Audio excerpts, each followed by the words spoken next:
نرحب بكم مجددا حضورنا الكريم، حيث تقام بعد قليل الجلسة السادسة والأخيرة لهذا اليوم، وهي بعنوان بناء عالم أفضل مع القادة الشباب، وتبحث في محاور الدوافع وراء رغبة الشباب في التغيير والتحديات التي واجهها القادة الشباب في المراحل الأولى من تأسيس مبادراتهم وأثر مبادرات القادة الشباب. ونستضيف في هذه الجلسة أوكان دورسون، العضو المؤسس لشركة توين ساينس وقائد شاب لأهداف التنمية المستدامة الشبابية. ثوي أنغو، المؤسس والرئيس التنفيذي لشركات أليغو وهاسو. خالد زعترة، رائد أعمال ومبتكر وشريك المؤسس لVUZ 360. إيرفيلي غوناري، المؤسس والرئيس التنفيذي لزي لاين. ويدير الجلسة علي سلامة، المؤسس والرئيس التنفيذي لشركة Empower. Now, the sixth and final session is held for today. It's about reshaping the world with youth leaders. It discusses the drive and motivation behind youth desire for change, shortcomings and challenges faced by young leaders at the early stages of the establishment of their initiatives, and the impact of young leader initiatives. Our guests, Okan Dursun, founding member of Twin Science and the UN Young Leader of the SDGs. Toy Ain, founder and CEO of Hasso Aligo. Khalid Za'tara, entrepreneur, innovator, and founder of 360 VUZ. And Irifili Gunari, founder and CEO of the Z-Link. The session will be moderated by Ali Salama, founder and CEO of Empower. Yes.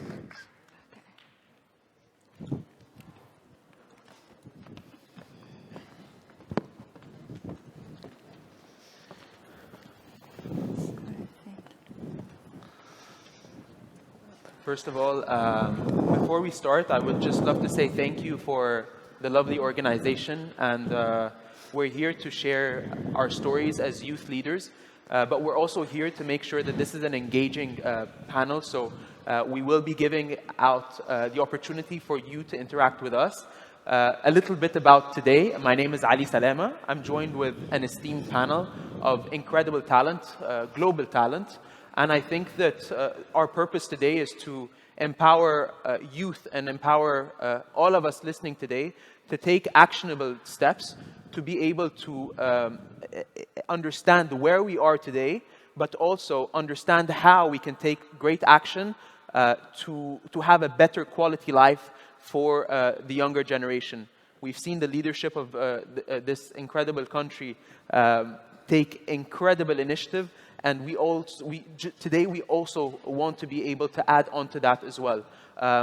Again, my name is Ali Salama, and I'll be passing the mic to Khalid right now for a small introduction, and we'll be taking the conversation from there on. Thank you, Ali. My name is Khalid Za'tara. I'm the CEO and founder of Views. Views is one of the leading immersive social platforms that is born from Dubai to the world. We have expanded now into offices in Los Angeles, Riyadh, Malaysia.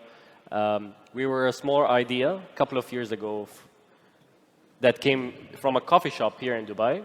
Thankfully, now we have scaled globally with over 1 billion screen views a year, and we're scaling and we're making a big impact. I'll tell you maybe a little bit about the story later on after this intro, and I'll tell you a little bit about what inspired me and what we want to do to inspire the youth from the region and globally. Thank you so much, Khalid. Hi everyone, my name is Thuy Anh from Vietnam. I'm the founder and CEO of Hasso, a healthcare technology platform for the elderly. So you know that in 2020, when COVID came and everyone is locked inside the house, and including my parents and my grandparents. So when I saw them just being inside and doing nothing, and my grandmother's health is going down really a lot, and she has Alzheimer that she cannot remember who we are anymore. So at that time, I thought like we cannot let that situation happen.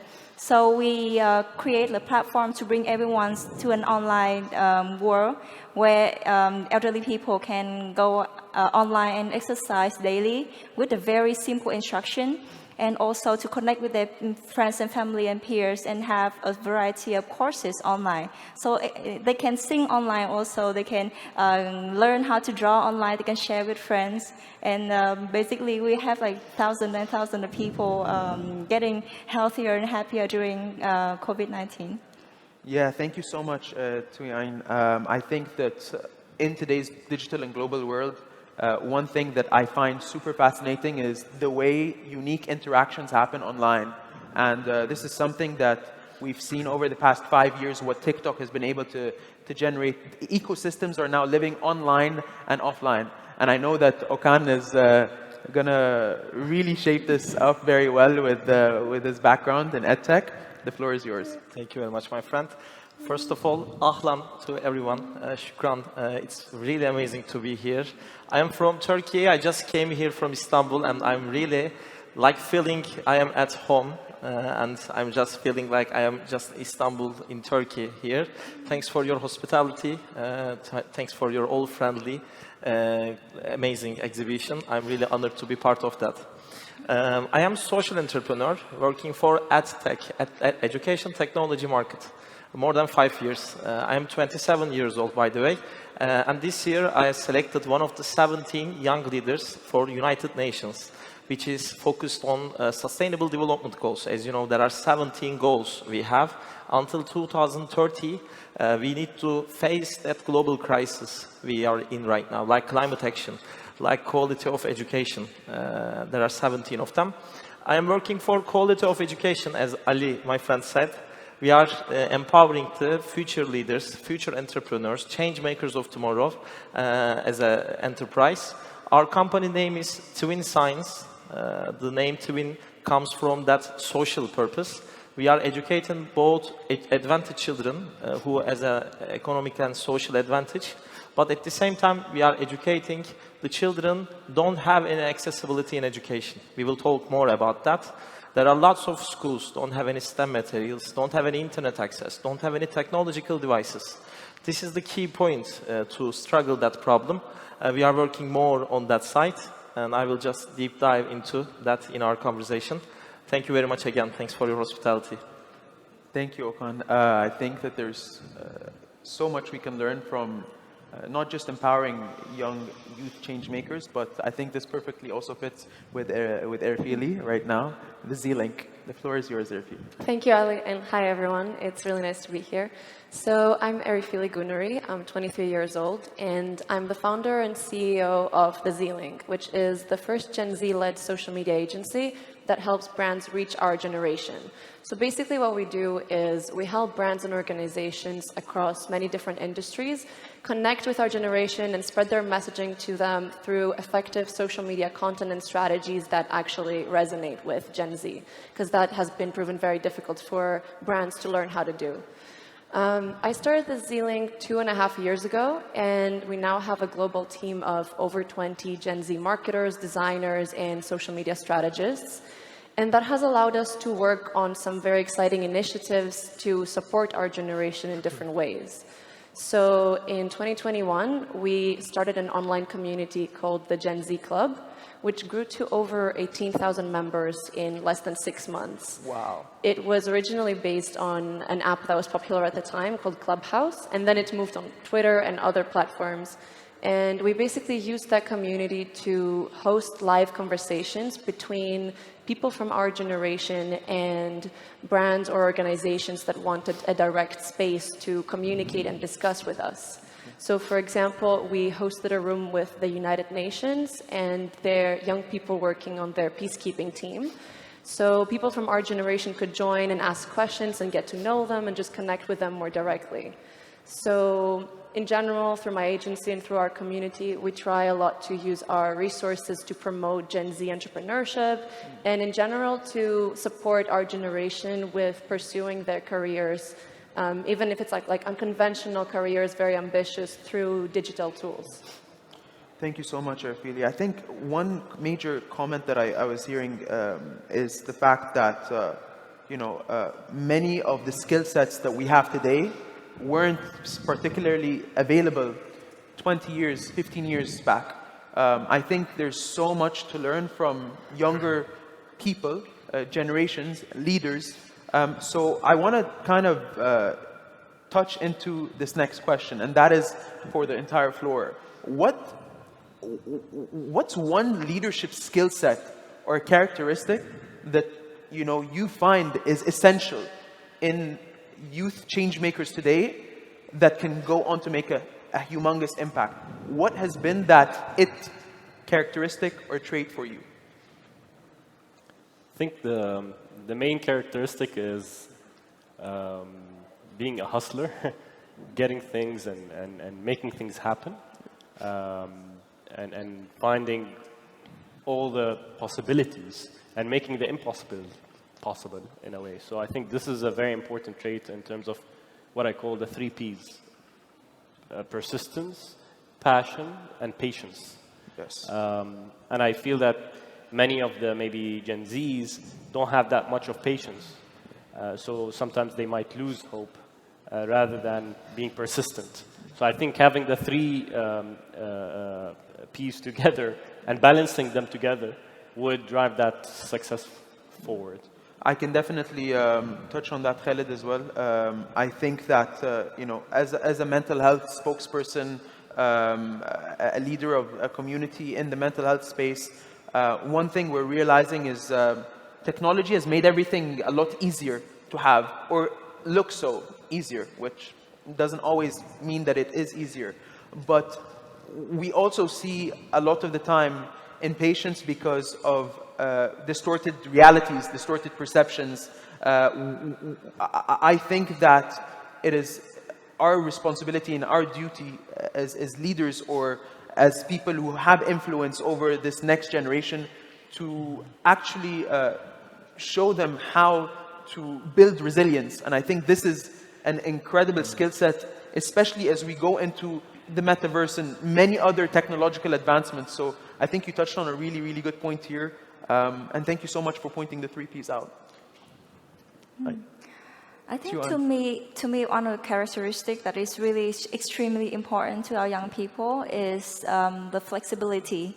Because, if you shape yourself into a form and it's really hard to change, and then whenever something comes, and then it's really hard to kind of cope with the new situation.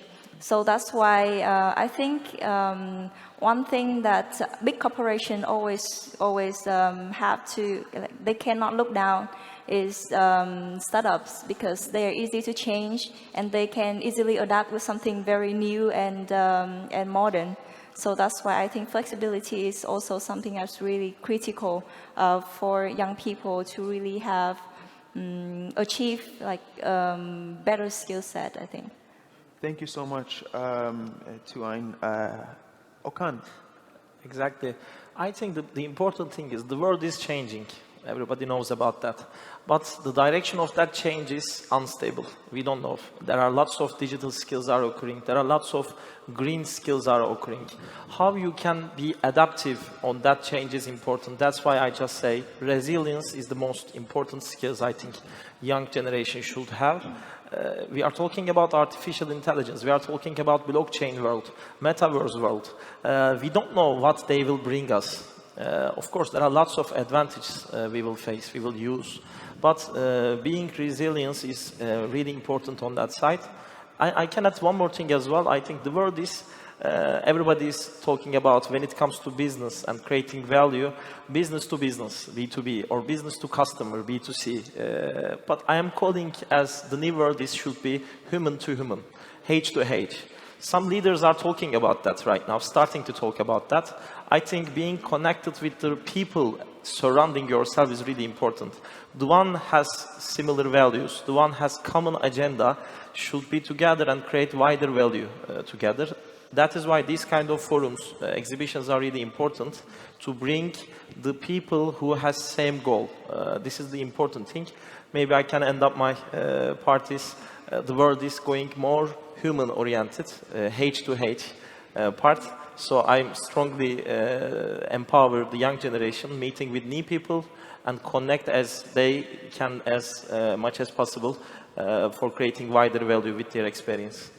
Okan, thank you very much. I think community is really important, and I think the sense of belonging is something that we are losing and gaining at the same time. We are losing it maybe within identities, whether it's Arab or Western.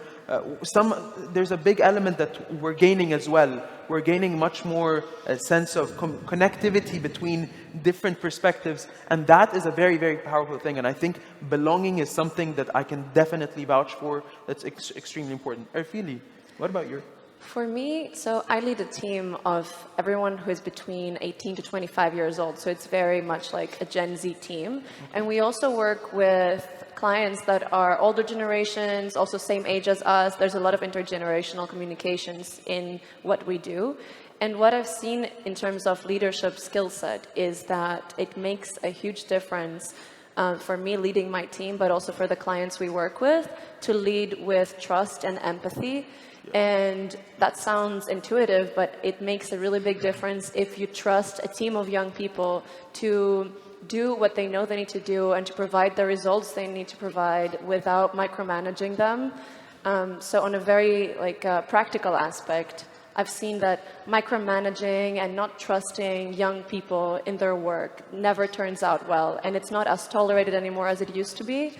And then in terms of empathy, when we work with older clients whose goal is to understand our generation better, it's so important to communicate in a way that, you know, we're both very open to each other's perspectives and just have like a very open, very genuine conversation instead of having an agenda. So I find that that makes a really big difference when working with young people. I think as well, you mentioned a very unique trait, and that is emotional intelligence. Mm-hmm. I think 2 years ago, I started a podcast called Empathy Always Wins. So when you said empathy, it really hit hard. And it was just before, 2 months before the pandemic actually hit. And it went to #1 on Apple, and I was invited to Harvard, MIT to talk about, as a young mental health voice or ambassador, about leadership. And I think when you said empathy and connectivity, or actually reaching to the people who might have a different perspective of the world, but connecting with them despite your differences, I think this is a superpower. I think this is incredibly important when you're leading teams that might look visibly different to you, might be from different backgrounds.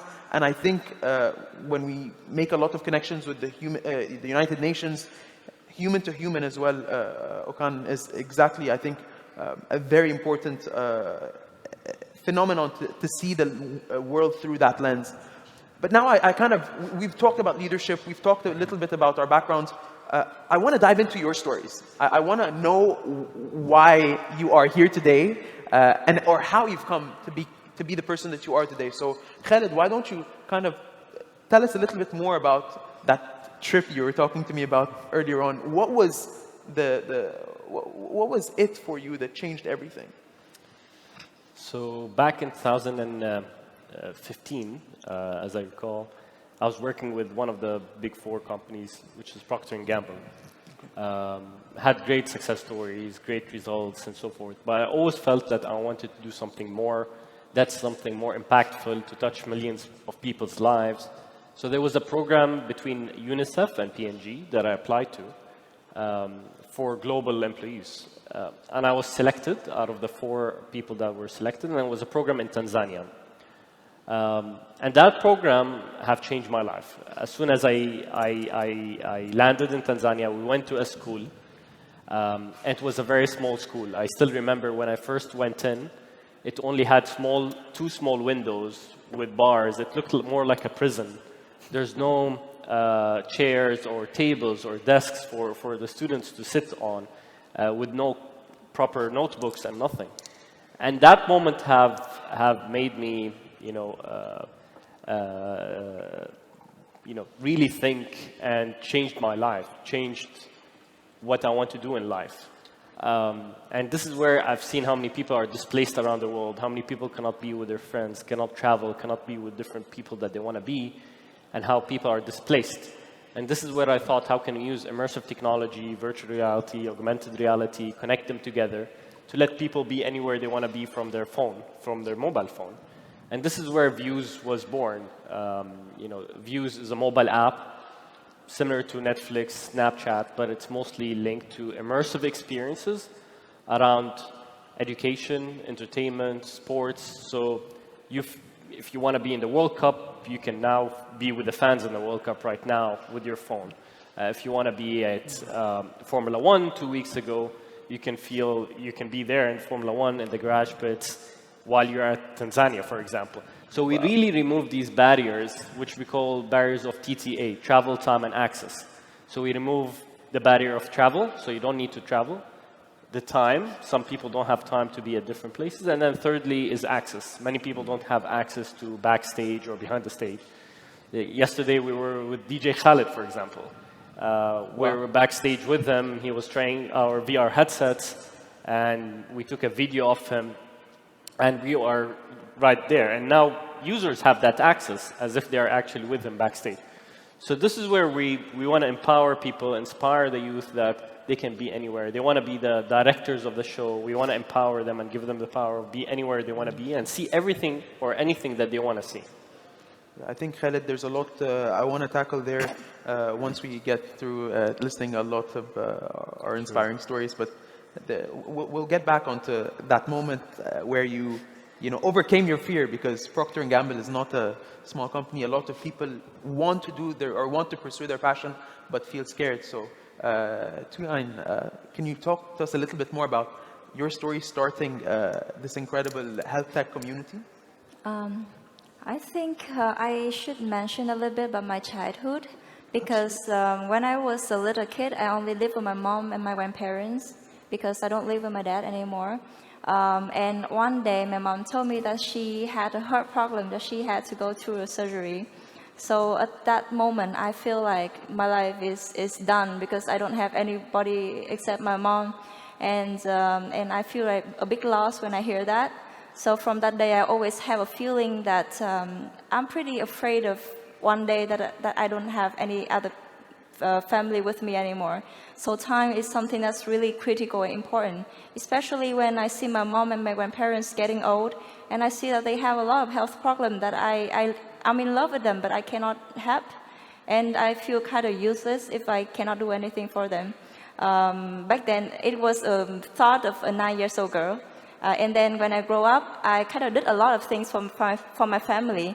And one thing that I did for my grandfather that I never regret is that 6 months before he passed away, together we wrote a book together.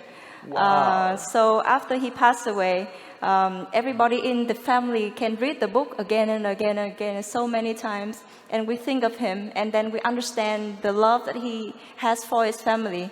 Although he was a soldier and he fought during Vietnam War, and he never expressed himself and what he thought, but through the book we can feel it. We can feel the sacrifice of soldier for the country and for the family. Wow. And after that it just keep going on, and I want to do more for elderly people. And later, we also offers the diary writing service for the elderly people, and they always cry when they write the book. And we see a lot of tears from the family as well. And it's not a tears of pain, but it's a tear of happiness. Wow. Wow, I'm feeling goosebumps. Can we just give a round of applause? I think that was quite brave to share. I work in mental health, and we always say safe spaces are very holy, or very unique. Not everyone actually has the privilege of feeling safe, feeling loved, feeling like they belong. So really do appreciate your story. Thank you, Tuyain. Okan. Yes. All of my life I live in Istanbul and Turkey. For a business purpose, I just travel all around the world. I just have similar stories. I lost my dad as well when I was 16. I think life is pushing some people to something. Everything happens with a purpose. We don't know yet. We don't understand at first, but I think there are some core reasons what is happening right now. So this is what it is, and that brings our story here. I think my turning point in my life is at my university year. I just studying one of the most prestigious university in Turkey called Özyeğin University. I'm studied industrial engineering. At my second year of my major, I just met with one of the biggest non-governmental organization called Young Guru Academy, YGA. And every year, 50,000 applicants try to be volunteer at that program, and only 50 of them select every year. 2015, I was selected one of the 50 volunteer in Turkey, and we were working all over the social projects in Turkey. The core reason why we select is to develop social and innovative projects to solve world's problems. In order to do that, we traveled around all of the Anatolian part of Turkey. I don't know, by the way, have you ever visited Istanbul? Is there anyone visited Istanbul or Turkey? Just raise their hand. It's pleasure to see all, let's say, not majority of you, but maybe next time you all visit Turkey, and you are always welcome. Anatolian side of Turkey don't have any accessibility and highly, let's say, accessible these kind of solutions. So we were visited all of the areas of Turkey. We were seeing the visually impaired, orphans, refugees at that time. We were developed different projects. For example, one of them is visually impaired have a smart white cane. It's a manual white cane, and it only helps them understand the barriers on the level of food while they are walking. We just combine it with the technology, with mobile phone, so they can understand the barriers in 10 meters of distance while they are walking. And they can also use the navigation of telephone to go somewhere to somewhere. That mobile accessibility helps them to improve their social life status. At the same time, we develop hydro solar panels over the seas to improve energy from the sun. And at the end, we were visited most of the Anatolian, and that brings us a question. There is a huge gap in education as well, because of the accessibility, because of the knowledge they have. We thought that what if we bring a new approach to education market? With that question, we started to develop our products. First, we developed our content, curriculum. We are calling that curriculum double-winged. It can be new face for you. A bird cannot fly with one wing, right? We call as double-winged for children, and one wing includes the technology, the science, and the real know-how of the world. The second wing includes the heart of science, the compassion of the world, so that they can use this technology for a better purpose. While we just develop that curriculum, we use different STEM kits all around the world, but the content is ours, product is not. So it will not bring a practical solution for us. And we developed our own STEM kits, which is easily combined with each other with the help of magnets. And they are all compatible with Lego bricks. Since schools and parents have lots of Lego pieces at their home, we are creating that transformation to use them more efficient way, to prototype their social and emotional, social and innovative projects at their home. First, they learn about technology, understand the heart and conscience of the world, and prototype their projects. And during my whole university year, I just worked for that company, for that social project at first, and we converted from a social enterprise. We are right now a social startup. Over 5 years, we reach out 1 million children, more than 70 countries. We have an office in Istanbul, in London, and United States right now. Hopefully we will open our Middle East office next year. This brings my story here, and I nominated United Nations Young Leader Program, especially for the Sustainable Development Goals number 4, quality for education. I'm super happy the point where we achieved. I'm super excited to what we will do to achieve more in the next year. So this is whole story I am. I will deep dive into Mortivin the next question. I think that's why I'm just pausing here. Absolutely. And then we will continue about what we are doing. Absolutely. I think, we were talking together before this panel. I was just mentioning how incredibly powerful if you also enable the Arabic language, because I think what you've done is incredible. And I think that part of also maybe opening an office in the Middle East is taking that next step. And I see so much potential in one thing, and that is engaging young people to actually take the right steps, because we all didn't like school growing up, or most of us didn't find the right way to engage. And I think making something that you need to have, that is education, fun, it is a challenge. Exactly. So thank you so much for sharing your story. Erfili, would love to learn a bit about your story. So for me, one of my favorite parts of my work is getting to understand more about how different generations think and communicate, so that important things and important messages don't get lost in translation, which very often happens. So as I mentioned earlier, one of our focuses through our agency and community is sharing resources and guiding young people towards following their dream careers, even if they're not like conventional careers where they live, or if they don't think that they're achievable. And that relates to my story, because I work in social media marketing, and I'm very, very happy with my current career, but my background doesn't really connect to what I'm doing now. So I grew up in Greece, and I ended up studying art history at university. So I majored in art history, and throughout all of my teenage years, I was very involved with like digital resources, and I loved exploring how I can use the internet to connect with other people over my interests and just like learn more about the world. So I was like a very digital kid, and I would love creating my own websites and forums and things like that to connect my friends with each other and just enable communication. But when the time came to study and decide what I wanted to do, I was very unsure, because I had always been very driven towards theoretical subjects, and I also really liked doing all of these digital things. But back in Greece at that point, it wasn't really known that you could do that as a career in any way.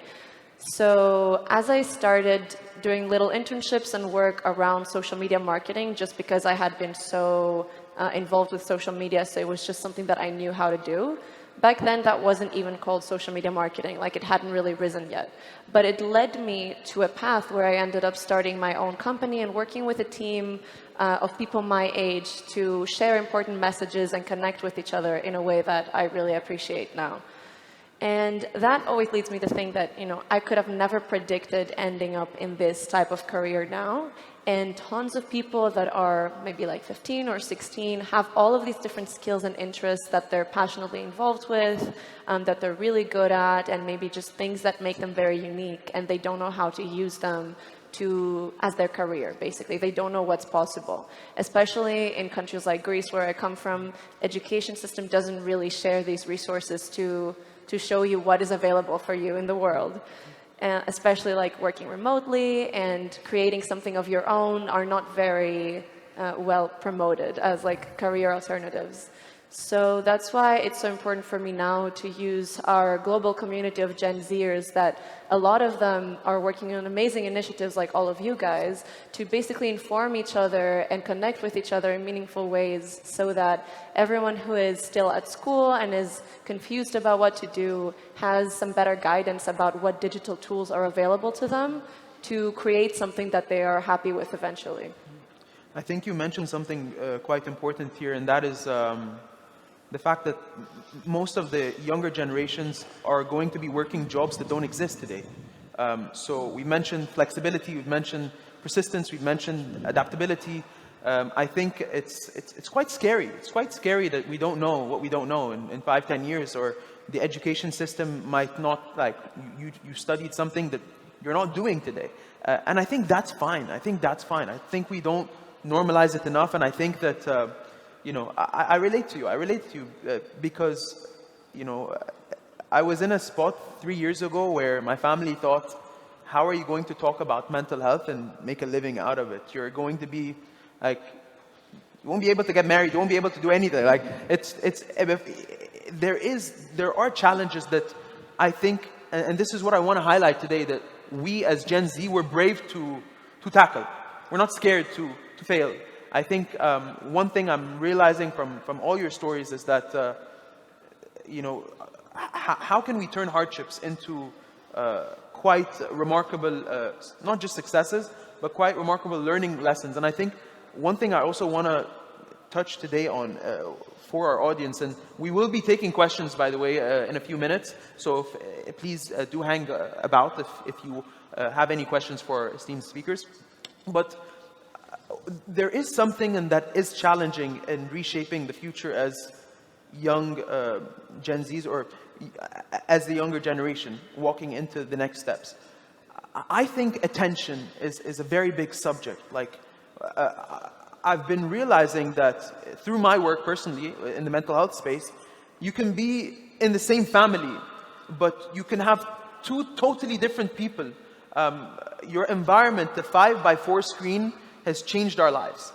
And I think that's very interesting to see how each one of you are tackling it in your own ways, purpose-driven, sorry. But where do you see the attention of our leaders tomorrow, I mean, us, our young generation, in leading the next generation tomorrow? Where do you see we need to kind of shift our attention towards in order to fill in the gaps that exist? Do you have something to take on that? I think we need to be all better storytellers, and real authentic storytellers with real life examples. So something that I've been doing the past 2 years that I think is helping a little bit is I've been writing every challenge that I'm passing through on an Excel sheet, and I'm numbering them. So challenge number 1, and just a bullet point of the challenge and what happened next. So since the past 2 years now, I have 110 stories. 110 stories of challenges that either has a story or inspiration, or turned into a success, or turned into another challenge, for example. And what I'm doing is on a weekly basis now, during our weekly meetings, I ask a team member to choose a number. And when they choose a number, I tell them that challenge that I went through, or the company went through. And then if someone repeats this number again, then they need to say a story or a challenge. So when I started doing this, I realized that it's actually giving real-life, authentic examples, rather than just coming and tell them, you have to do that, you have to do this, no, you don't give up, don't ever try again, don't lose hope. But when they see a real-life example, like, okay, this happened to him, and because he went that extra mile, and they remember that story, this is more impactful. So I feel that we need to be all more storytellers, right? Every one of you has a story. Every one of you has millions and hundreds of challenges that you go through. But sometimes you go through this challenge and you forget about it. Write it down on a simple Excel sheet on a Google Drive. Just number them down and remember them. And this will give you, as a person, so much power, because it will make you remember how you overcome these challenges. So when other challenges come in life to you or to other people around you, you will know that these will pass as well. And this is, I think, the main purpose of really showing people with real-life examples and stories. I'm definitely going to take up that one for sure. I think it's a unique, and I think there's one thing that I believe Gen Z's spot right away, and that's authenticity. We know right behind the screen if someone's being paid to do something or someone. So the fact that you actually related it to authentic stories, I think that is a key takeaway. Do we have any other gaps we think that we can fill?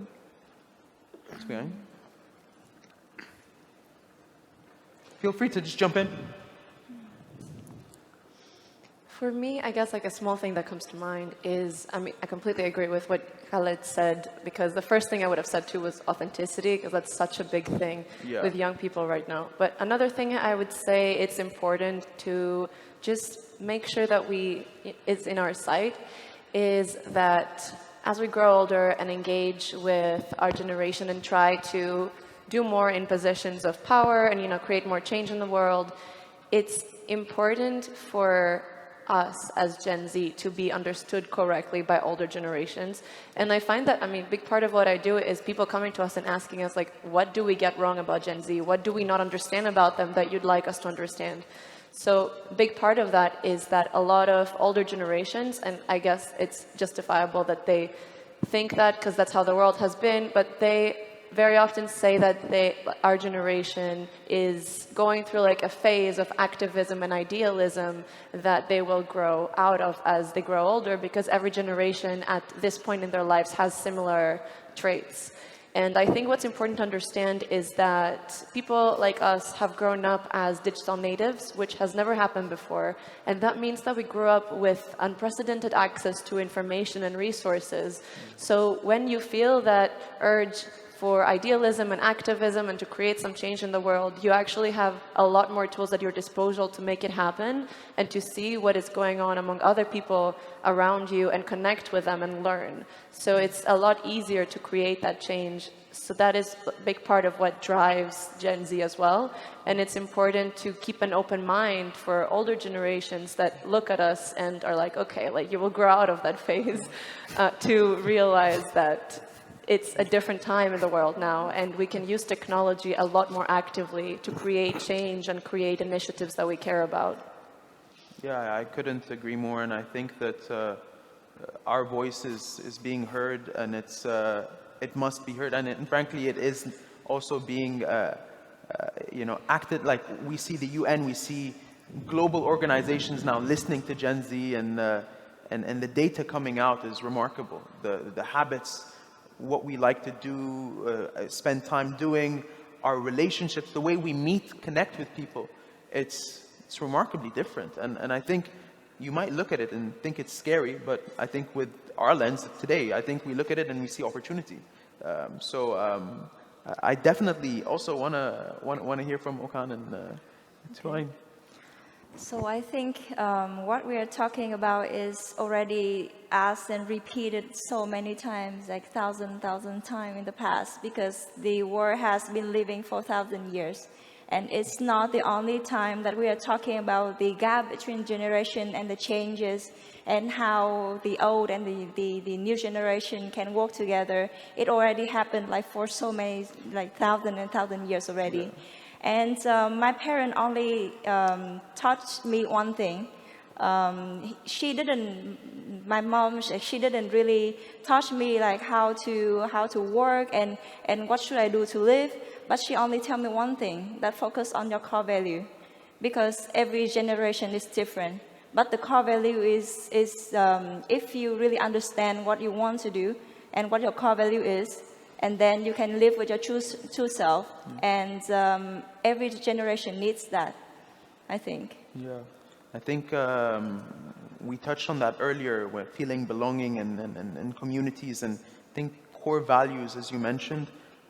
I think this should be an exercise we should do at school, in character building. I think that there's so much noise out there today that it hurts many young people in finding themselves, their identity, what they believe, what they stand up for.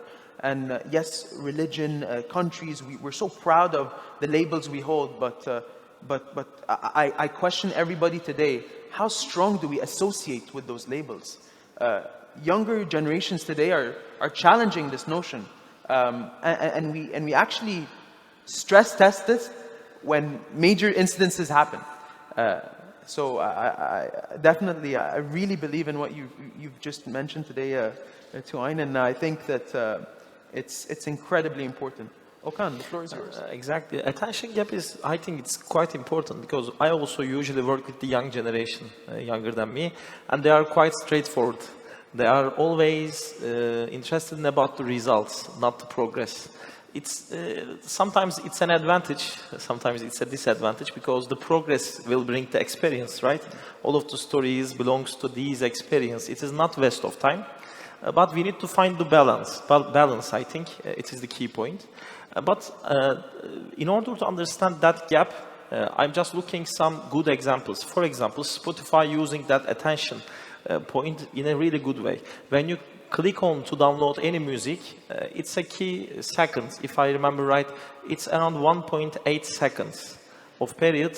All of the Spotify music just download in a 1.8 seconds, not less than or more than, because of the psychology side of the attention. More, if it will be more than 1.8, it will feel that, wow, it's gonna be took long time. It is not actually, even it can be 2 seconds or 3 seconds. But even in Instagram, when you refresh it, in Twitter, when you refresh it, getting bothering because you are expecting new content to see. That is why this new generational attention point is important, but the way you communicate, as you mentioned about storytelling, is important. The way you understand other people with an empathic way, as you mentioned in the beginning, getting more and more important, but there is no lecturing classes right now to teach children these skills. We are calling these skills as social and emotional learning, but we should find some resources. There are lots of resources, but we need to be more volunteer to learn them, to read more books, to listen more podcasts and YouTube channels. I think the way you communicate, the way you understand other people is getting more and more important. But I'm more interested in about Spotify example. You can use that knowledge to create another value in your business. I think the world is going more and more fast. Even we can talk about 0.5 seconds, 0.2 seconds maybe in the future with the 5G, with the internet speed. I think it's also really important side to change our perception about that side. Yeah, and I think, I think wrapping it up today, I think there's so many resources. I'd like to just touch on one thing you've said with regards to podcasts and education. I think that we did an experiment at Empower when we were working with a government entity here, and we put out 5 podcasts in Arabic around well-being. And in 5 months, they got over 2 million downloads. We realized that sometimes the gap isn't so difficult, but it's just, it needs to be done, or else where do you go to get free education? There's a lot of people that are looking for things to consume to better empower themselves because they don't have places to go to get access. So I think, in closing today, I think I definitely want to open the floor to our audience if there are any questions for our esteemed speakers. And of course, before then, I'd like to just give everyone here a final sort of minute or so to wrap things up. And I just want to say thank you. I know we flew in from Vietnam, Turkey, Iceland. So again, thank you so much. But the floor is yours, Khalid, and we'll take it, inshallah, in turns. Thank you for having me here first, and hope we all can inspire people, inspire the youth from the region. I think the region, as I see it, has big potential. I can see that the region here, especially what's happening the past couple of years, is going to be the region, the core place for the world in the next couple of years. So we need to invest in our youth. We need to invest in our people. We need to really take things in the best way possible to really inspire the world, to really make a big change around the world and build that positivity and that culture of positivity and well-being and doing great things to impact the world in the best way possible. So thank you again, and thank you for having me here. No, it's been a pleasure, Khalid. I think, all the best with youth, and you've mentioned how community within young people, I think passing it forward is very important, especially within minority communities that we haven't yet all achieved that same mentality of resilience and facing hardships. So thank you so much, Khalid. Yeah, thank you very much. I actually really appreciate the chance to, it's an opportunity for us to share perspective and to understand, because obviously my age and also Refili age is kind of like difference already. And I feel like I can learn a lot from you guys and other speakers as well. And I believe that those kind of conference is really important, especially in this like modern world when everything changing fast and we can have chances to share and to learn. I think it's extremely important. Thank you so much. Thank you very much. Thank you, Tuyan. Thank you very much for being us here. It's super excited to be here. Once again, thank you for your hospitality. I can end up my words maybe, there is a quotation I really like from Pablo Picasso. The meaning of life, to find your gift. The purpose of life is to give it away. I really like that sentences. Everybody has different expertising points, strength points, weakness points. When you find your gift, that gift helps you to answer your question, why I am in here, why I am in this world, why I am, let's say, struggling about these problems. It directly changes your perspective about the problems and the situation that you faced. So I wish everyone to find your gift in your life. And hopefully, inshallah, you will give it away to the people surrounding yourself. Of course, they will be great people like you. I wish everyone to find their gift. Thank you very much. Thank you, Okan. Thank you. And thank you guys for sharing such inspiring perspectives as well. For me, I think one thing that I'd like to close with is just to say how important it is for young people to not be afraid to act. And what I mean by that is that so many young people have these ideas and this passion to work on different things, but they often overthink it or don't know how to access resources they need. And I think it's important to highlight that even though the internet has, lowered our attention span, as Okan said, or made us more prone to instant gratification, it's also such a great tool for young people to learn anything they want and to create anything they want, even with limited resources, or even if they're in countries where it isn't as common. So I think it's so important if you have an idea or something that you're passionate about to just literally start doing it, like do step one, and that makes such a big difference. So yeah, thank you again. Completely agree, Arifili. Thank you so much. Before we kind of wrap things up, do we have any questions for our esteemed panel? For sure.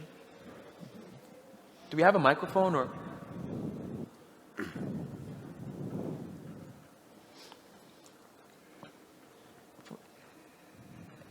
I think, yeah, let's definitely. This has been great, guys. Thank you.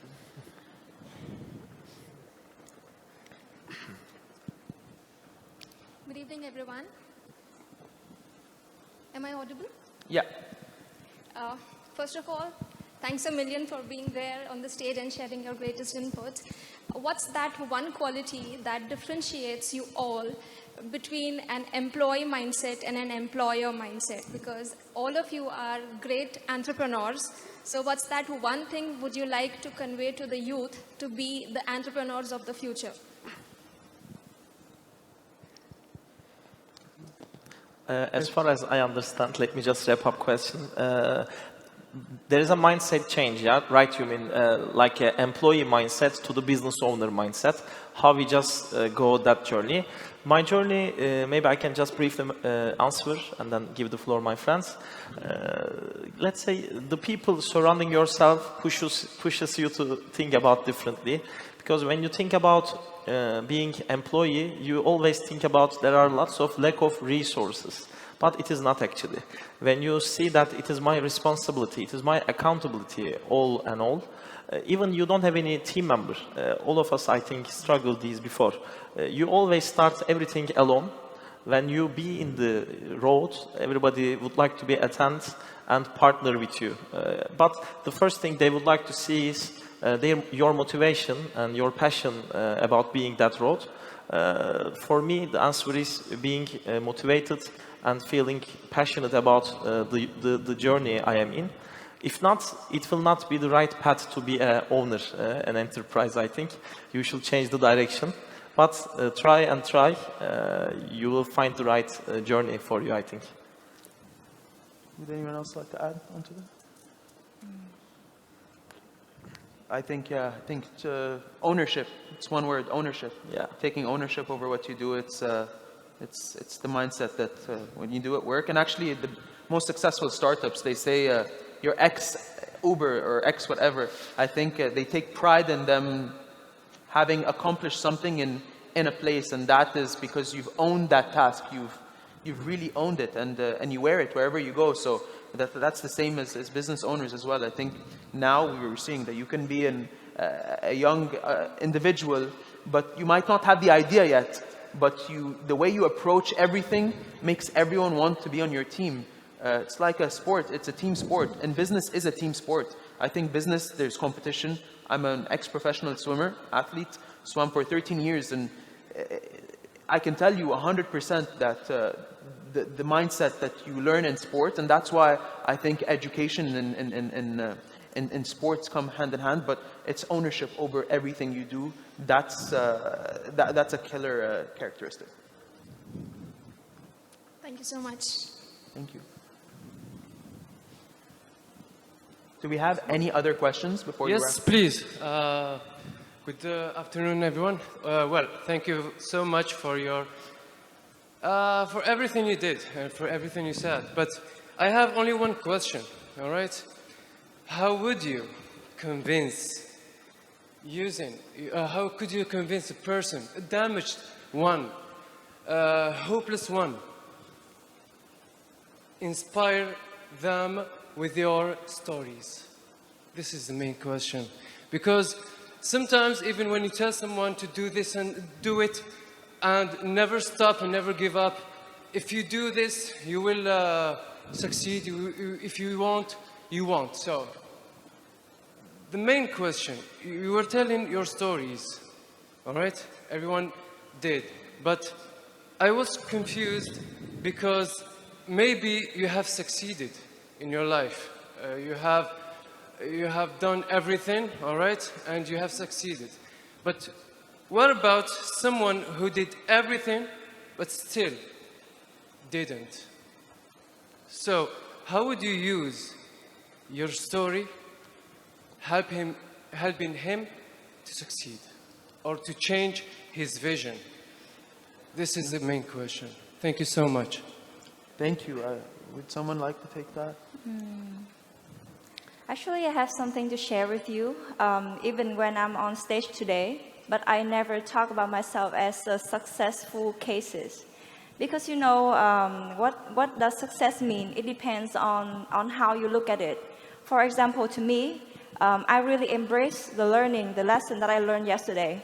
And I tell myself that I cannot like repeat the faults or repeat something that I did bad yesterday. I don't repeat it again today. So that to me calls something like improvement, and I really embrace the improvement. And yet, for example, my startup right now, although it has like variety of achievement, but who knows, something is going to happen in the future. Even when you are a big corporation, no one can know how long can it will endure in the future. So one thing I can say to you is that look into the past and see what you can learn from it. And if you are today, you are better than yesterday, it's already a huge achievement, and you should embrace that. I think I want to add something to you. I think I really relate to you because I'm in a place right now that I can tell you that I've got Forbes 30 under 30. I've spoken everywhere, but I didn't succeed. My business isn't succeeding.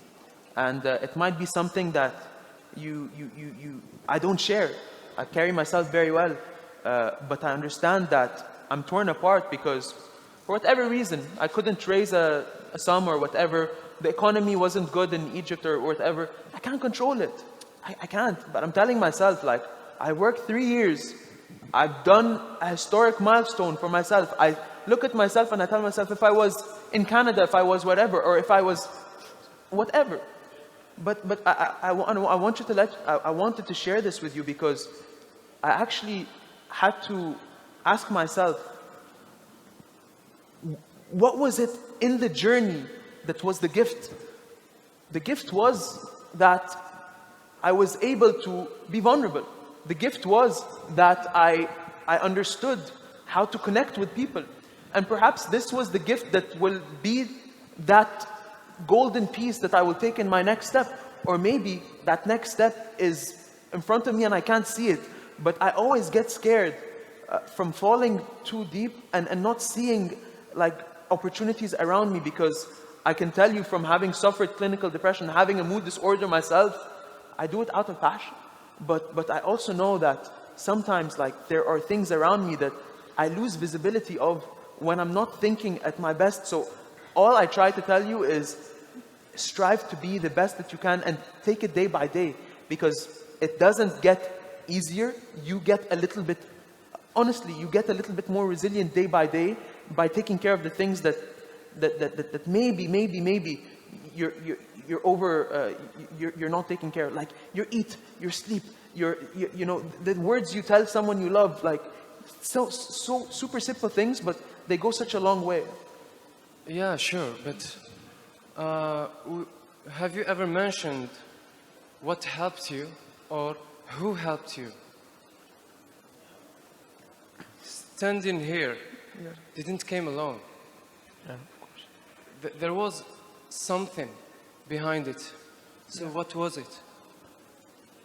I would say that, you know, I'm not going to speak on behalf of others, but I would say that for me it was personal. It was personal. I struggled a lot when I was studying in Canada, and I didn't find the help. So I did this because I really wanted to empower a lot, and especially men, because I found that when I was going through a very tough time, it was very, very difficult to speak and to be seen as a man. So I channeled it to become my vision or my enterprise or what I want to do every day. But I'm sure here speaking, everyone has got that it, and maybe we've discovered, we spoke about it earlier on. What was this it that makes us wake up motivated, makes us overcome this trip that changed your perspective?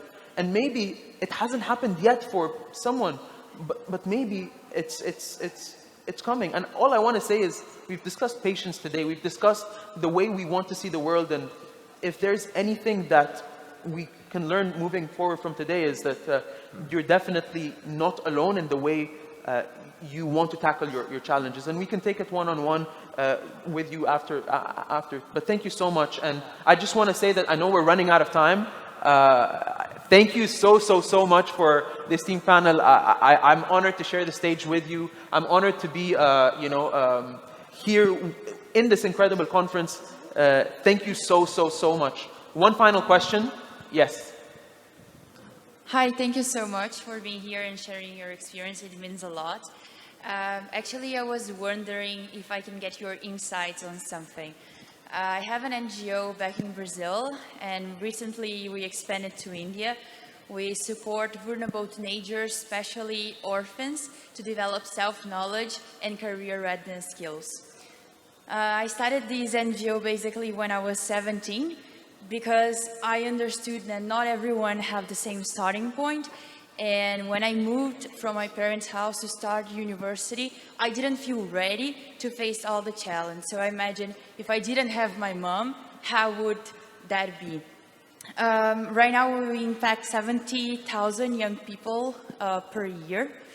And we recently launched a book because with the pandemic, we were no longer able to deliver the workshops. One of the main frameworks, if I can call this way, that the young people really like to reflect on is the ikigai, to choose the profession, right? So they are very motivated to answer the questions, what they love, what they are good at, what the world needs, and what they can be paid for. And along with these answers, they actually start a very deep reflection on what legacy they want to leave to this world. But I'm not sure if it's the best formula or if these questions are enough. So I would love to hear your opinion, if you have anything to add or change that I could share with these young people. Thank you so much. I can add something. Is my mic working? Yeah, okay. I can add something. Thank you for your question. I think that the basis of Ikigai in general, if you look at it from afar, what it's based on is following your inspiration And I think that it's very easy to, like, as practical advice, basically, as what you can tell them is to see what inspires you and what has always made you feel inspired in your life. Even look at a young age, like maybe it was traveling, maybe it was reading, maybe it was like looking up what is going wrong with like global healthcare and how to fix it, you know what I mean? Everyone has topics and things that always made them feel more inspired and that they felt like they could talk about or research for hours without feeling like it's work. And I think it's very interesting to reflect upon what that is for you or for those young people. And for example, for some, it's simply connecting with others, having conversations inspires them. And to think, how can you achieve that through your work in one way or another? For example, maybe your work will enable you to then create a lifestyle where you can do more of what inspires you, or your work itself can revolve around what inspires you. But I think that, yeah, basically following your inspiration as a start is a very, very good tool that everyone can reflect on pretty easily. Thank you so much. I'm afraid, guys, we have to wrap it up. It's been great sharing the stage again. Thank you so much, and we'll be hanging around, I believe, after. So once again, thank you, thank you, thank you. Yeah. I don't know, someone's telling me to cut, someone's telling me to stay on. I think we'll wrap it up. Thank you so much, guys. Thank you so much. Thank you so much for everything. Thank you. Thank you very much. السيدات والسادة حضورنا الكريم، بذلك نكون قد اختتمنا فعاليات اليوم الأول من ملتقى المعرفة الذي اشتمل على 6 جلسات قيمة. لنستكمل غدا بإذن الله تعالى فعاليات اليوم الثاني. نراكم على خير وشكرا. So basically, I'm supposed to just thank you for coming and wish you that you have a good day and see you again tomorrow. But I cannot listen to what happened today and not be inspired. So I'll just add 3 small points, and I think that would be helpful. I hope that would be helpful. First of all, and all the 3 points that I'm going to say are answering some of the questions, or hopefully that will help the questions. The first thing is, you can never know your abilities until you do what you know. And this is the only way that will give you an answer to the question whether you can do it or not, or you will succeed or not. The second point is, micro changes always go a very long way. Whenever I talk to my kids, I don't ask them to clean the whole room. I ask them to clean a small page. I mean, small section from the room. And this goes a very long way. And lastly, you can never wait for help from anyone else, because waiting will just keep on waiting forever. So you just need to go and start. I hope everyone had a wonderful day. We'll see you tomorrow, inshallah. Thank you.